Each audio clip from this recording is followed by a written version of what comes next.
All right, we're looking at the BC free response questions from the 2021 exam. I have not read these yet, so you're going to get me solving these in real time. So we're looking at number 2, which at a glance looks like a good old vector particle motion problem.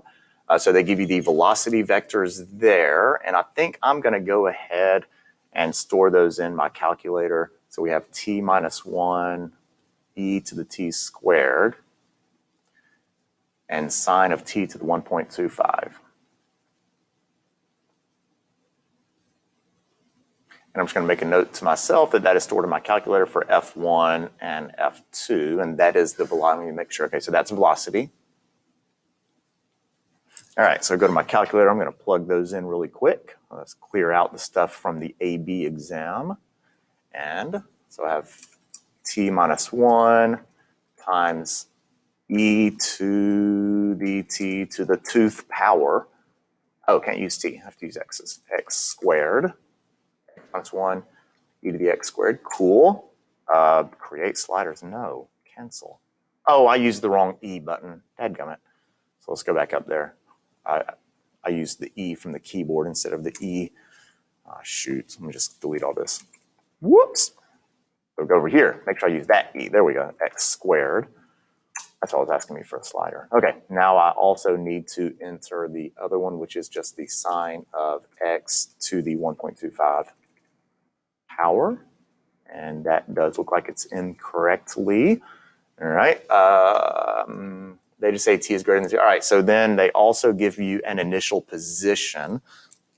And so I know the x coordinate at time 0 is -2, and the y coordinate at time 0 is 5. And let's start solving some problems now. Question A, the speed of the particle at that time and the acceleration particle.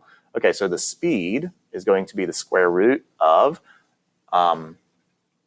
x prime of, where are we, 1.2 squared plus y prime of 1.2 squared. And I have those stored in my calculator for F1 and F2. So I'm going to go here and do the square root of F1 of, what was it, 1.2. 1.2 squared plus F2 of 1.2 squared, control enter to force the decimal, and I'm getting 1.3086. 1.3086, which you could round up or truncate.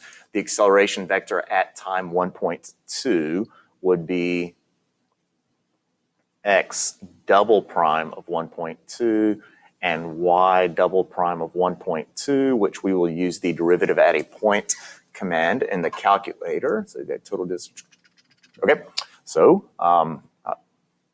I need the derivatives of F1 and F2 at 1.2. Okay, so I'll go menu, calculus, derivative at a point. I'm going to plug in 1.2 to the first derivative of both F1 and F2. So I'm going to pull that down, just change that to a 2. And we have 6.2466,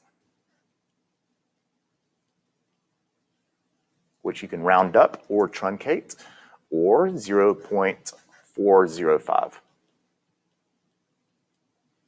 And there we go. That looks a little better.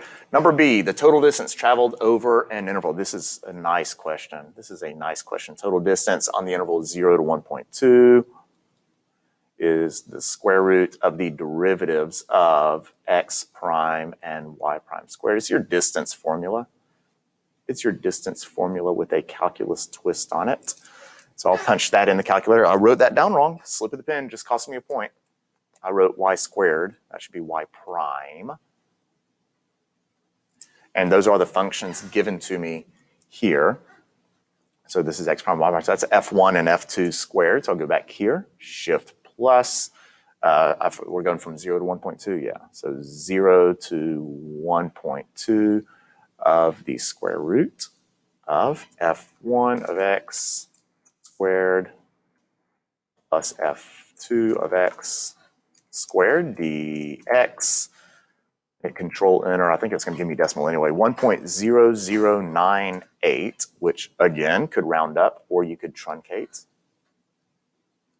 I don't think they ever attached units in here. Nah, no units in here. Okay, so C, the coordinates of the point at which the particle is furthest to the left. Furthest to the left is going to be when your y coordinate is minimized. So we want the minimum y coordinate.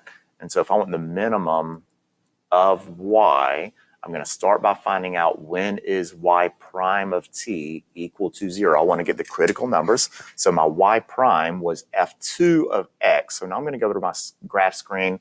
I'm going to hide f1, f2 of x. Find the coordinates of the point which we are furthest. Oh gosh, I'm an idiot. I'm a moron. Okay, so left and right motion would be the x coordinate, not the y coordinate. So the minimum of x would be when you are furthest to the left. There we go. Let's do this correctly. So now I need to go back here and I want to hide f2. So let's go up. I want to hide that one. Let's bring f1 back. Good. This is a lot better. So I'm going to find that critical number, analyze, get that 0. So it looks like, oh, that's sexy. It's happening at t equals 1, which makes sense. Now that I look at the graph up here, so t equals 1. Find the coordinates of the point when the particle is furthest to the left. So I found the t value. I now need the x and the y coordinate. So it says the coordinates. So my x coordinate at time 1 is going to be my initial x coordinate plus, and then we'll measure the change in x from 0 to 1 of x prime, which is t minus, actually I'm just going to write x prime of t dt. We'll throw that in a calculator. The y coordinate is going to be the same. Y of 0 plus integral 0 to 1 of y prime of t. And we'll throw those in the calculator. My initial point was -2, 5. So I'll do -2 plus shift plus. We're going from 0 to 1, I think was my spot of, come on, there we go. F1 of x dx. And this is going to give me my x coordinate. And my y coordinate is the, whatever, I got to change this also. It's -2, 5. And I need to change that to F2, Control Enter. So there is the coordinate, -2.6035. My y coordinate is 5.410. And so we are furthest left.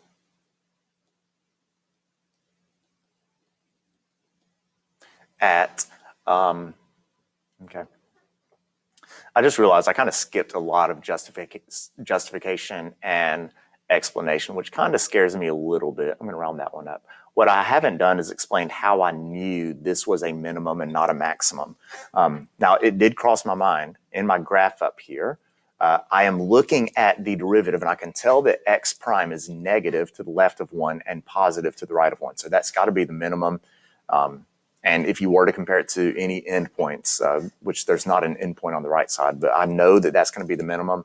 They don't ask me in here to explain how I know it is a minimum. So I'm not going to worry about the justification.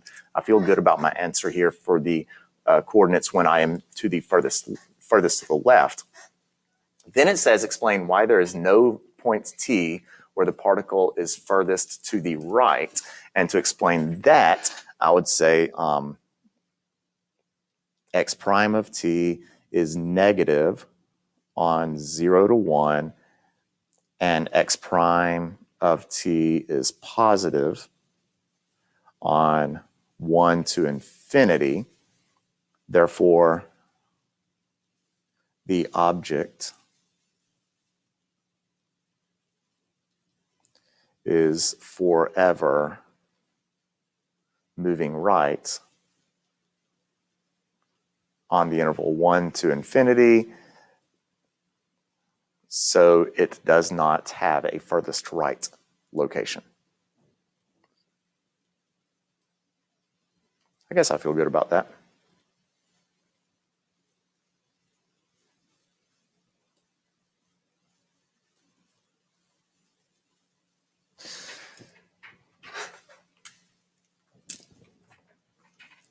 The only thing I don't like is I didn't explain how I know that the derivative is positive. I think you know what, I've got, how much time have I spent solving this? We need to solve within 15 minutes and I'm at 10. So I got time to explain this in a little more detail. I'm going to come down here and salvage this just in case they're going to be picky, because you never know. You never know how picky they're going to be. I'm going to say x prime of 0 is, and I'm going to go to my calculator. Where's my, oh, I can just plug it in here. X prime of 0 is going to be -1. X prime, and I want to pick anything on the right side, x prime of 2 is, and that would be 1 times e to the 4th. So that's going to be, so that's less than 0. That's e to the 4th, which is greater than 0. And so there is a couple of points showing that I do know that the derivative is negative and positive on each side of my critical number 1, and that would also justify my minimum earlier. So there we go. I feel good, a little better about that now, and I'm going to stop with 2 and move on to the next one.